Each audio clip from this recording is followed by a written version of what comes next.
Hello everyone, welcome to my channel. आज हमारा topic है कंस्ट्रक्टिविज़्म। इस लेक्चर में हम कंस्ट्रक्टिविज़्म की ओरिजिन, उसके अजम्पशंस, उसके टाइप्स और उस पे जो क्रिटिसिज्म है उसको हम देखेंगे कि इस थ्योरी की शुरुआत कैसे हुई और ये थ्योरी क्या कहती है, इसके टाइप्स कौन से हैं और इसके लूप होल्स कौन कौन से हैं जिस पे क्रिटिसिज्म हुआ है अपोजिट साइड से। अगर ओरिजिन की बात की जाए तो ओरिजिन इसका कुछ इवेंट्स की वजह से हुआ। ये इवेंट मोस्टली 1990s में हुए, तो यू कुड से कि ये थ्योरी भी 1990s में इमर्ज हुई। पहला जो रीज़न है वो डिसइंटीग्रेशन ऑफ सोवियत यूनियन था। उसके अलावा जो रिलीजियस एक्सट्रीमिज़म था वो भी इस टाइम में काफ़ी पीक पे आ चुका था, क्योंकि आफ्टर 1970s ऑनवर्ड्स फिर ये अरब इसराइल वार ये जो चलती आ रही थी, इसको एक न्यू रिलीजियस मोड मिल चुका था। और उसके साथ साथ कोल्ड वार की जो एंडिंग है 1990s में, ये एक बड़ा सवाल था। क्योंकि अगर रियलिज्म को देखें, वो कहते हैं कि वार एक कांस्टेंट पार्ट ऑफ हिस्ट्री है और स्टेट्स जो हैं वो कॉन्फ्लिक्टिंग इंटरेस्ट रखती हैं, उनके कभी भी कोऑपरेटिव इंटरेस्ट नहीं होते, वो डिफरेंट पोल्स हैं। उसके अलावा लिबरल भी ये कहते थे कि मतलब जो डेमोक्रेसीज़ हैं, लिबरल डेमोक्रेसीज़ हैं, वो आपस में इजीली पीस कर सकते हैं। लेकिन जो था या जो पीस था between Soviet union and America, ये एक सरप्राइजिंग था वर्ल्ड हिस्ट्री के लिए। अब इसके एक्सप्लेन करने के लिए कोई आइडिया नहीं था, क्योंकि लिबरल्स या रियल्स की थ्योरी में, डोमेन में ऐसी कोई भी चीज़ नहीं थी। तो it was need of that time कि एक नए कॉन्सेप्ट के थ्रू इस आइडिया को एक्सप्लेन किया जाए। इसकी रूट्स जो हैं वो फ्रैंकफर्ट स्कूल ऑफ थॉट से हैं, जिसमें क्रिटिकल थ्योरी और अदर कॉन्सेप्ट्स या आइडियाज़ आ जाते हैं। अजम्पशंस अगर हम देखें, पहली बार ये जो टर्म है ये निकोलस ओनफ ने दिया, कंस्ट्रक्टिविज्म।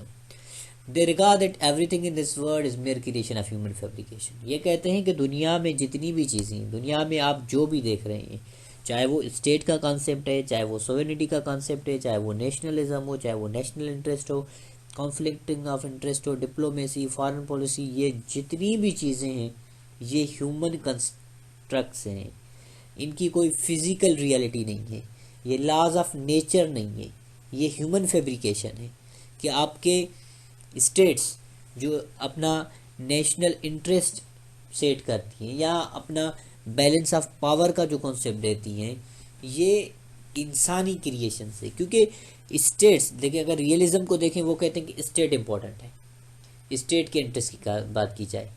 लिबरल्स स्टेट की बात भी करते हैं, ह्यूमन राइट्स की भी बात करते हैं, बट ये कहते हैं कि चाहे कॉन्सेप्ट आपके जितनी भी एग्जिस्ट कर रहे हैं, ये तो इंसानों के हैं।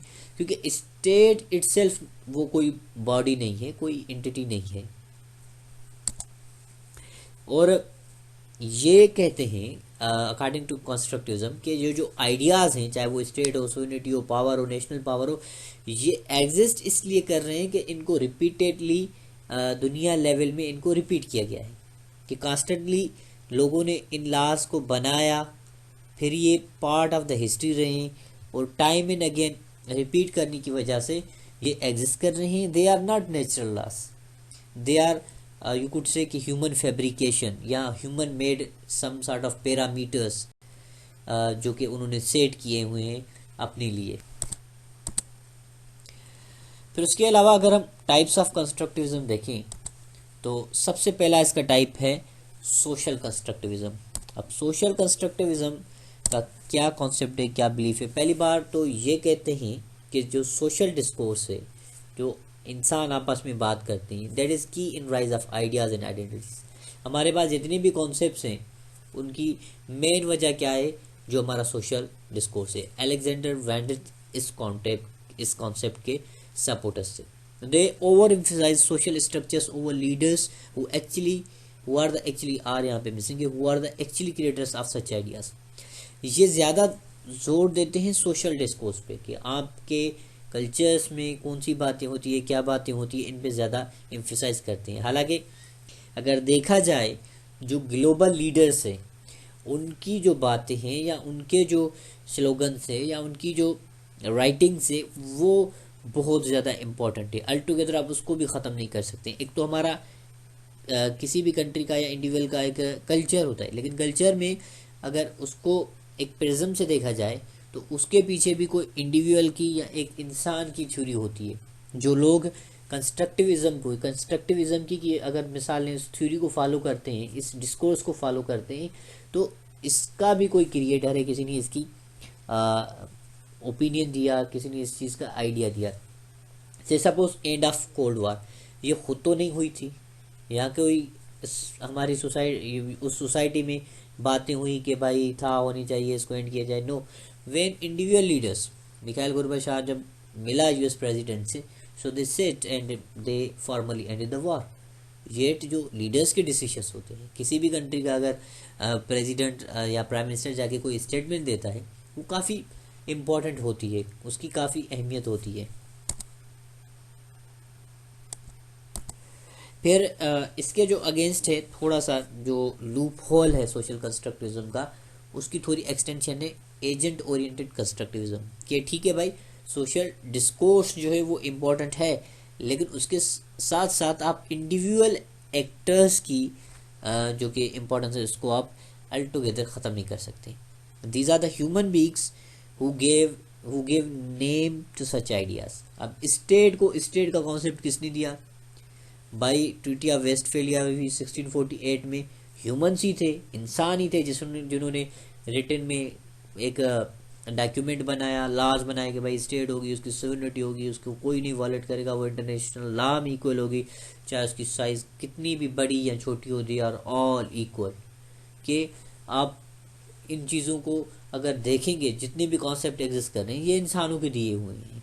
तो इन दोनों को मिला के आप कंस्ट्रक्टिविज्म के आइडियाज़ को इस तरह समझ सकते हैं कि ये कहते हैं कि जो सोशल डिस्कोर्स है या इंडिविजुअल्स डिसीजन से, यही रीज़न है कि हमारे सिस्टम को जो कि आगे लेके जाते हैं, या जो कि आज हमारे पास कॉन्सेप्ट्स हैं वो इन वजूहात की वजह से हैं। They are not natural laws, के गॉड की तरफ से ये लॉज नहीं थे, या इलाही जो किताबें हैं या जितनी भी रिलीजियस की बुक्स हैं कि उनमें ये कॉन्सेप्ट नहीं था। जस्ट उनमें मतलब एक आइडियाज़ जो थे वो मतलब नेचुरल टाइप थे। लेकिन हम जब इंटरनेशनल रिलेशंस की बात करते हैं, कंट्रीज़ के रिलेशन की बात करते हैं, वहाँ पे इंडिविजुअल्स की और सोशल डिस्कोर्स की काफ़ी अहमियत है अकॉर्डिंग टू दीज आइडियाज़। अगर क्रिटिसिज्म देखें इस थ्योरी का कि despite many logical assumptions one can not eliminate any idea of state all together. आप कितनी भी इसकी लॉजिकल आप बात को देखें, ठीक है, ये तो हकीकत है कि इंसान की अहमियत ज़्यादा है, कि इंसान है तो स्टेट है, लेकिन ये वाइस वर्सा है। आप स्टेट को ऑल टुगेदर भी ख़त्म नहीं कर सकते, क्योंकि स्टेट के बगैर भी इंसान का कोई वजूद नहीं है। आप कुर्दों का मिसाल ले लें, जिनको ऑर्फन्स ऑफ द यूनिवर्स बोलते हैं, कॉन्स्टेंटली वो फाइट कर रहे हैं ईरान, इराक, सीरिया और तुर्की में, लेकिन उनके पास स्टेट नहीं है, उनको कोई ह्यूमन राइट्स की रिकग्निशन नहीं है, उनका कोई भी इंटरनेशनली उनको ना कोई डिप्लोमेटिक इम्यूनिटी मिल सकती है, ना ही ऐसी और कोई चीज़ मिल सकती है। अगर आप पर्टिकुलर कंट्री में रह रहे हैं, साउथ एशिया या एशिया के किसी भी मुल्क में रह रहे हैं, तो आपको उस कंट्री की वजह से, उस पर्टिकुलर जियोग्राफी की वजह से एक आइडेंटिटी है कि जो फलां बंदा है ये इस स्टेट का है या इस कंट्री का है। सो दे मीन अलॉट। आप इस चीज़ को ख़त्म नहीं कर सकते। इंडिविजुअल्स भी इंपॉर्टेंट है तो स्टेट्स भी इंपॉर्टेंट है। देयर आर मल्टीपल रियलिटीज़, कि बहुत सी चीज़ें हैं। आप स्टेट भी इम्पॉर्टेंट है, इंडिविजुअल्स भी इम्पॉर्टेंट है, उसके अलावा जो सोशल डिस्कोर्स है वो भी इम्पॉर्टेंट है। पीस हो भी सकता है अगर कुछ लीडर जो कि लीडर्स बैठे। There are multiple realities. आप किन मखसूस चीज़ों पे नहीं करें। उसके अलावा जो इश्यूज़ है वुमेन के साथ, वो भी सही तरीके से इस थ्योरी में एड्रेस नहीं है, तो फेमिनिज्म वाले भी इन पे क्रिटिसिज्म करते हैं। और उसके अलावा अगर हम देखें तो दुनिया में जितनी भी चीज़ें हुई हैं या जितनी भी आइडियाज़ हुए हैं, उनमें अगर इंडिविजुअल्स का हाथ है तो उसमें एक स्टेट का भी होता है कि अगर वो जियोग्राफिकली एक दूसरे के साथ हैं, अगर उनके इंटरेस्ट सेम है, तो वो भी आपस में कॉन्फ्लिक्ट वगैरह नहीं करती। सो ये भी एक हकीकत है, स्टेट भी एक हकीकत है, आप उसको भी ख़त्म नहीं कर सकते। अगर हम स्टेट को एलिमिनेट कर दें, अगर हम स्टेट को ख़त्म कर दें, तो ह्यूमंस की कोई वैल्यू नहीं बचती इस इंसान की। वो बिना किसी यू कुड से कि नेशनलिटी के बहुत सी चीज़ों से महरूम हो सकता है। शायद वो अपनी लाइफ में कोई जॉब ना ले सके, शायद अगर उसके साथ कुछ हो जाए, उस किराए को लेके जाने वाला कोई कंट्री ना हो। से सपोज एक ए कंट्री का इंडिविजुअल है, उसके साथ बी कंट्री में कुछ हो रहा है, तो ए कंट्री जाएगी कि मेरे इंडिविजुअल के साथ क्यों हुआ, क्योंकि ए कंट्री इंटरनेशनल लॉ में एग्जिस्ट करती है, यूएन में वो एग्जिस्ट करती है। So thank you very much, goodbye till next time, see you soon, अल्लाह हाफिज़, take care of yourself, kindly share and subscribe my channel.